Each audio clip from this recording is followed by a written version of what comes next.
اللهم صل على سيدنا ومولانا محمد وبارك وسلم صلاة وسلام عليك يا رسول الله صلى الله تعالى عليه وسلم. أعوذ بالله من الشيطان الرجيم. بسم الله الرحمن الرحيم. ويصنع الفلك وكلما مر عليه ملأ من قومه سخروا منه قال إن تسخروا منا فإنا نسخر منكم كما تسخرون فسوف تعلمون من يأتيه عذاب يخزيه ويحل عليه عذاب مقيم. اور نوح کشتی بناتا ہے، اور جب اس کی قوم کے سردار اس پر گزرتے اور اس پر ہنستے، بولا اگر تم ہم پر ہنستے ہو تو ایک وقت ہم تم پر ہنسیں گے جیسے تم ہنستے ہو، تو اب جان جاؤ گے کس پر کس پر آتا ہے وہ عذاب کہ اسے رسوا کرے، اور کس پر اترتا ہے وہ عذاب جو ہمیشہ رہے. اللہ تعالیٰ نے حضرت نوح علیہ السلام کو کشتی بنانے کا حکم فرمایا. اب حضرت نوح علیہ السلام کشتی بنا رہے ہیں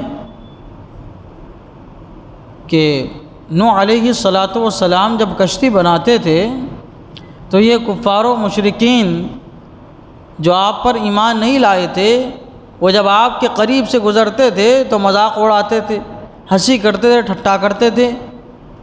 اس کی کئی وجہ ہے. ایک تو یہ کہ کشتی بناتے تھے اس لیے مذاق اڑاتے تھے، ایک یہ کہ اس زمانے تک ابھی تک کشتی ایجاد نہیں ہوئی تھی، تو پوچھتے تھے کہ آپ کیا بنا رہے ہیں، تو فرماتے تھے کہ یہ گھر ہے جو پانی پر چلتا ہے. یہ کام کس کے آتا ہے؟ پانی پر یہ ٹھہرتا ہے، پانی پر چلتا ہے. جیسا یہ زمین کے گھر ہوا کرتے ہیں، یہ پانی کا گھر ہے، تو اس لیے وہ مذاق اڑاتے تھے.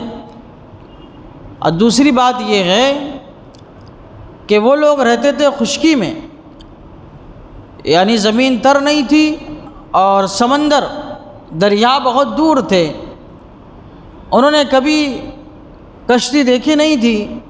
حضرت نوح علیہ السلام جب کشتی بناتے تھے تو وہ کشتی جب بناتے تھے تو حضرت نوح علیہ السلام سے کہتے تھے اس کو کہاں چلاؤ گے؟ تو حضرت نوح علیہ السلام فرماتے تھے اس کو میں پانی میں چلاؤں گا. اب پانی تو وہاں پہ تھا نہیں، خشکی تھی، تو کہتے تھے کہ ایسے بے آب و گیا میدان میں پانی ہے ہی نہیں اور تم کشتی چلانے کی بات کر رہے ہو. تو یہ ان کے لیے تو عقل سے بہت بعید تھا کہ ایسے زمین پہ پانی آ جائے اور اس پہ اتنی بڑی کشتی تیرنے لگے، تو اس لیے وہ مذاق اڑاتے تھے. اچھا، اس زمانے میں اگر کشتی تھی بھی تو جس شکل کی کشتی حضرت نوح علیہ السلام تیار فرما رہے تھے اس شکل کی کشتی انہوں نے دیکھی نہیں تھی.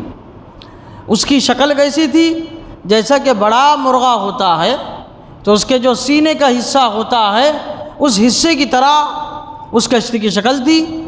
تو یہ جب بناتے تھے حضرت نوح علیہ السلام تو جب آپ فرماتے تھے کہ یہ کشتی ہے تو مذاق اڑاتے تھے، یہ کیسی کشتی ہے. اور یہ ایک بھی بات مفسرین نے بیان فرمائی کہ اس لیے مذاق اڑاتے تھے. وہ کہتے تھے کہ ابھی تو آپ کچھ دنوں پہلے نبوت کا دعویٰ کر رہے تھے، اپنے آپ کو نبی بتا رہے تھے اور ہم کو راہ راست کی دعوت دے رہے تھے، اور آپ جو ہے کشتی بنانے کا کام کر رہے ہیں، یعنی بڑا ہی بن گئے ہیں.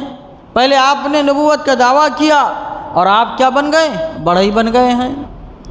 تو طرح طرح کی بہت ساری باتیں تھیں جن باتوں کو لے کر وہ حضرت نوح علیہ السلام کا مذاق اڑایا کرتے تھے. تو اللہ تعالیٰ فرماتا ہے اور جب اس کی قوم کے سردار اس پر گزرتے اس پر ہنستے تھے، ان کا مذاق اڑاتے تھے.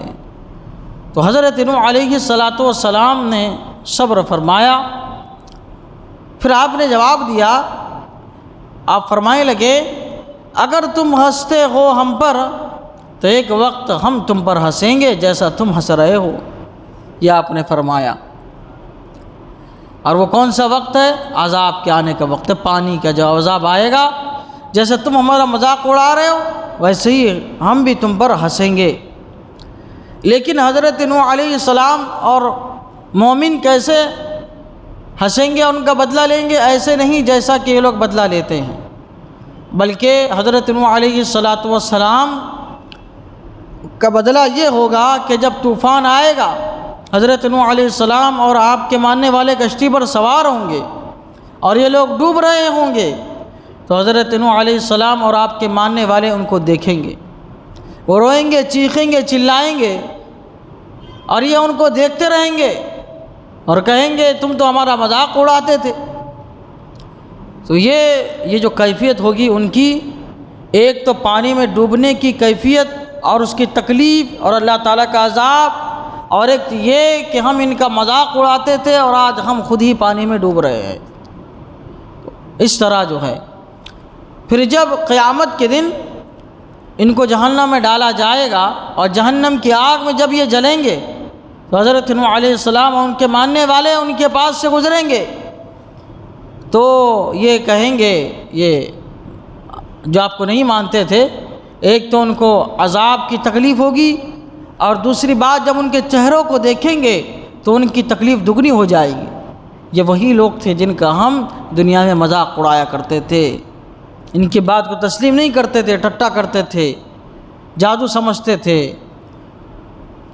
تو اللہ تعالیٰ فرماتا ہے کہ حضرت نوح علیہ السلام نے فرمایا اگر تم ہم پر ہنستے ہو تو ایک وقت ہم تم پر ہنسیں گے جیسا تم ہنستے ہو۔ تو اب جان جاؤ گے کس پر آتا ہے وہ عذاب کہ اسے رسوا کرے، ذلت و رسوائی کا عذاب کس پر آئے گا اور کس پر اترتا ہے وہ عذاب جو ہمیشہ رہے گا۔ ایک مرتبہ جب عذاب آئے گا، یعنی طوفان نوح جب آئے گا جس میں سارے نہ ماننے والے غرق ہوں گے، تو اب اس کا مزہ ہمیشہ ہمیشہ رہے گا۔ عذاب کی جو تکلیف ہوگی اس وقت تو جھیلیں گے، لیکن یہ تکلیف موت کے بعد بھی برابر ان کے لیے جاری رہے گی اور ہمیشہ کے لیے اب ان کے لیے رہے گی، اب وہ کم نہیں ہوگی۔ اس لیے اللہ تعالیٰ فرماتا ہے کہ حضرت نوح علیہ السلام نے فرمایا ان قریب معلوم ہو جائے گا کہ کون ذلت و رسوائی کا عذاب چکے گا اور کس پر ہمیشہ کا عذاب اترے گا۔ اللہ تعالیٰ کی بارگاہ میں دعا ہے ہمیشہ ہمیں ایمان پر قائم و دائم رکھے، ایمان پر ہم سب کا خاتمہ فرمائے۔ اشہد ان لا الہ الا اللہ واشہد ان محمدا عبدہ ورسولہ وصلی اللہ تعالی علی سیدنا محمد وعلی آلہ واصحابہ اجمعین برحمتک یا ارحم الراحمین۔